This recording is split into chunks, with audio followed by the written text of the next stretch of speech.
ఈ సినిమాలో ఒక బ్యూటిఫుల్ పాయింట్స్, ఎమోషనల్ టచ్ ఉండే పాయింట్స్ చాలా ఉన్నాయి. మనం చెప్పాల్సింది ఒక బ్యూటిఫుల్ లవ్ స్టోరీ చెప్తున్నామా?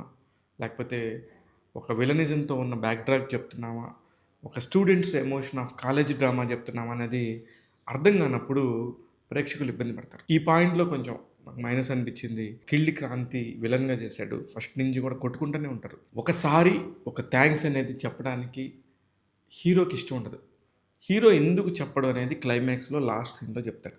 ఈ ఒక్క 2 ముక్కలు చెప్పడం కోసం నేను సినిమా అంతా కథ అల్లుకున్నట్టుంటది. ఒక ఐడియాని మాత్రమే ఇది కరెక్ట్‌గా లేదంటున్నాను తప్ప దర్శకుడి పాయింట్ ఆఫ్ వ్యూలో చాలా బాగా చేశాడు. అసలు హీరో గురించి అయితే గనుక చాలా ఎక్స్ట్రార్డినరీగా చెప్పాలి. ఎందుకంటే కమర్షియల్‌గా ఈ హీరో వయబుల్. ఫైట్ సూపర్‌గా చేశాడు. యాక్షన్ చాలా బావుంది. హీరోయిన్స్‌తో రొమాంటిక్ సీన్స్‌లో బాగా నటించాడు.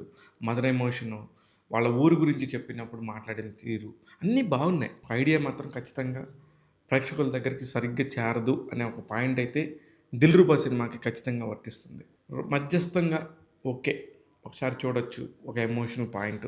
అన్నీ కొత్త కొత్తగానే ఉంటాయి. ఒక హీరోయిన్ పాయింట్ ఆఫ్ వ్యూ తీసుకుంటే, ఆ హీరోయిన్ ఫాదర్ క్యారెక్టర్ గానీ, అలాగే హీరో పాయింట్ ఆఫ్ వ్యూ తీసుకుంటే వీళ్ళిద్దరితో ఎక్స్ గర్ల్ ఫ్రెండు ఇట్లాగా ఇన్ని గానీ, ఇన్ని ఉంటాయి.